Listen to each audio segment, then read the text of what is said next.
길건우 대표의 시장의 키워드를 확인해 보겠습니다. 과연 어떤 내용일지 바로 공개하겠습니다. 자, 간단하게 소개를 해주셨네요. 타이오, 포코라고 이렇게 이야기를 해주셨는데, 자, 이 길건우 대표님 제가 아는 그 캐릭터 타이오, 포코 그게 맞는 건가요? 네, 저희 아들이 제일 좋아하는 겁니다, 요즘에. 네, 그런가요? 그래서 자꾸 포크레인 가지고 부러뜨렸다가 또 이렇게 그 뭐라 그러죠? 이렇게 푸는 포크레인. 거? 이렇게 트는 게 있고 이렇게 하는 게 있더라고요. 그런가요? 네, 요새 모르겠어요. 또 아침에 또 그 고장내가지고 또 고쳐주고 왔거든요. 네. 근데 이제 네. 최근 들어서 어찌됐건 이제 실적 발표 시즌이다 보니까 실적에 따라서 이제 주가가 조금 움직일 수밖에 없는 상황인데 건설 중장비 쪽이 실적이 좋을 것으로 예상됨에도 불구하고 사실은 주가를 많이 못 가고 있었거든요. 네. 그럼 거꾸로 얘기하면 저희한테는 이게 기회가 될 수도 있다라고 생각이 들어서 제가 건설 중장비를 한번 가지고 와봤습니다. 네, 좋습니다. 자, 오늘 키워드를 보시고 놀라신 분들도 있었겠지만 타이오 포코가 건설 중장비 섹터 업종을 좀 보자라는 취지의 키워드셨군요. 자, 그렇다면 건설 중장비 쪽에 어떤 모멘텀들이 있을까요?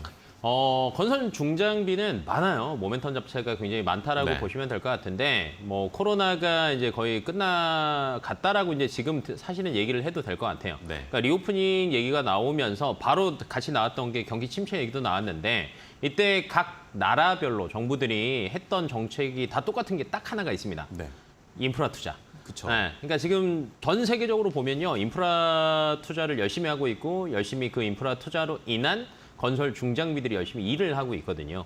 미국 쪽만 보더라도 뭐 도로, 항만, 공항, 그러니까 사실은 이쪽이 굉장히 낙후된 것들이 굉장히 많아서 그렇죠. 여기 투자에만 10년 동안 거의 1,500조 투자하겠다라고 해서 지금 진행하고 있고요.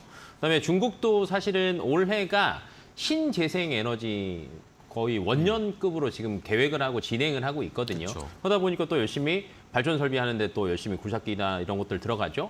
그다음에 최장거리 수로 터널 사업도 10년짜리인데 이것도 또 진행하고 있죠. 그다음에 네옴시티도 사실은 테마가 딱 들썩이다가 조금 조용하긴 하지만 결론은 공사는 계속 하고 있거든요. 그렇죠. 근데 네옴시티가 하다 보니까 UAE에서는 또 우린 더 또 뭐 해보겠다. 중동에서는 또 여전히 바람이 불고 있고요. 최근에 리튬 강산 같은 경우 보면 이슈가 굉장히 많이 되고 있죠. 네. 결론은 수요가 필요하다라는 겁니다. 그렇다라고 하면 당연히 더 광산 개발을 열심히 해야 되는데 이것도 또 중장비가 합니다. 그렇죠. 네, 그다음에 이제 리오프닝, 마지막 남은 리오프닝이 사실은 중국이었는데 중국이 어느 정도 이제 살아난다라고 생각을 하다 보니까 공업용 금속들이나 이런 것들이 사실은 가격이 쫙 올랐다가 쭉 떨어졌었는데 이제 어느 정도 이제 안정권에서 움직이고 있거든요. 그렇다라고 하면 이런 광산을 또 가지고 있는 기업들 입장에서 또 열심히 캐내겠죠. 네. 그러니까 여러 가지 상황상 건설 중장비가 쉬지 않고 일을 하고 있는 상황이다라고 생각을 하시면 될 것 같습니다. 네, 좋습니다. 자, 건설 중장비 업종을 봐야 한다. 전 세계적으로 어쨌든 여기저기서 인프라 투자나 발전 설비나 광물 개발이나 이런 것들에 필요할 수밖에 없는 건설 중장비를 우리가 지켜봐야 되겠다라는 의견이셨고, 자, 그렇다면 관련해서 어떤 종목들을 좀 한번 쭉 훑어볼까요? 대장은 현대 두산 인프라코어라고 생각을 그쵸. 하시면 될 것 같아요. 근데 이제 현대 두산 인프라코어 같은 경우에도 최근에 기관들이 꾸준하게 매수를 했어요. 외국인들도 중간중간에 계속 매수를 했음에도 불구하고 주가 자체는 사실은 크게 움직인 건 없거든요. 그렇죠. 한 9,000원대까지 좀 올라갔다가 다시 거의 121선까지 나왔는데 제가 볼 때 이건 이 자체적인 문제가 아니라 사실은 지금 최근에 시장에서 보면은 자금의 흐름이 조금 제한적이라는 거에 포커스를 맞추시는 게 맞을 것 같아요.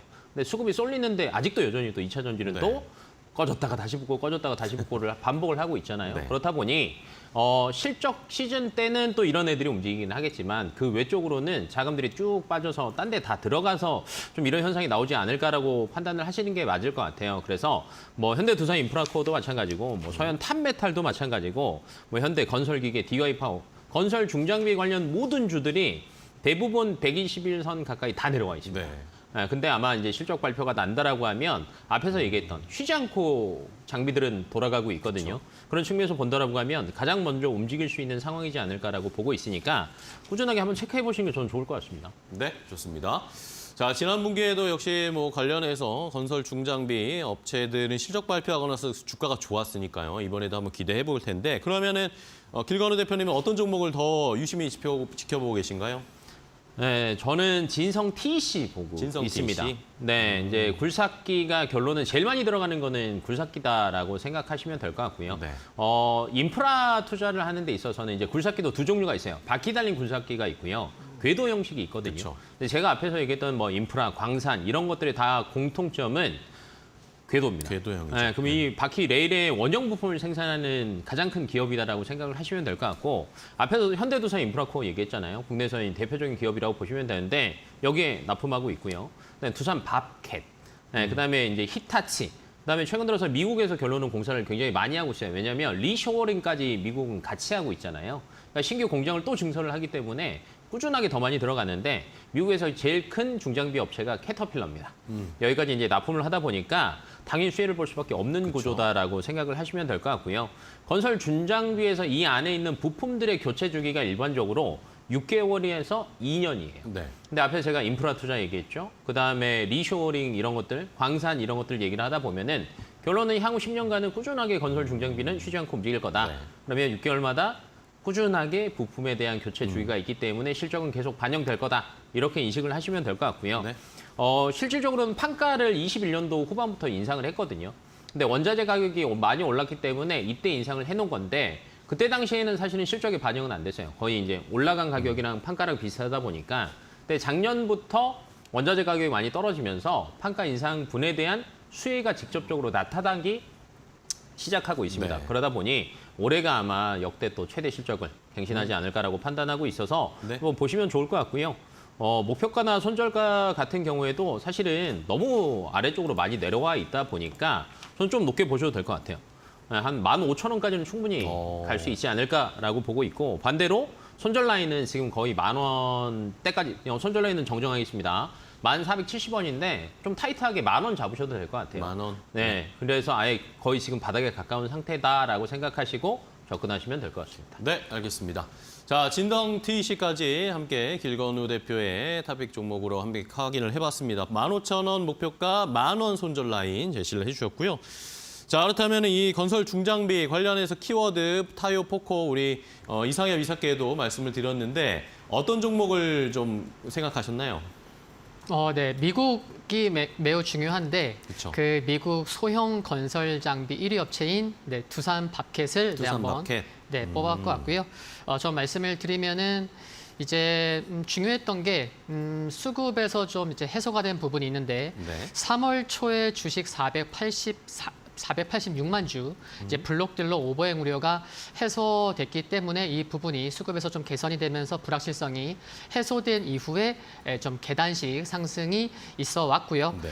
그리고 이제 미국 성장 동력을 좀 더 확보하고 키우기 위해서 앞으로 3년간 이제 약 한 1조 원, 그러니까 총 7억 한 8억 불 투자 예정에 있는 것도 중요한 것 같고 또 이제 1분기 실적 전망도 지금 좋은 상황인데 북미랑 유럽 시장 1분기 매출이 전년 동기 대비해서 27% 상승할 것으로 전망이 되고 있고요. 네. 그리고 이제 앞에서도 이제 대표님께서 이제 신재생 에너지 말씀해 주셨는데 굉장히 중요하죠. 미국에서 인프라 투자도 많이 하고 신재생 또 이제 리쇼어링도 이제 말씀해 주셨는데 지금 이제 북미 시장 매출 비중이 두산 바켓이 70%가 넘어요. 그렇다고 하면은 이쪽에서 뭐 건설 장비 수요 증가 기대감이 앞으로 좀 꾸준히 모멘텀으로 작용할 수 있을 것 같고요. 네. 그리고 조금 최근에 좀 많이 올랐다가 좀 꺾이는 모습인데 종가상으로는 21선은 좀 지켜지는 거 보고 좀 접근하시는 게 좋을 것 같습니다. 네, 좋습니다.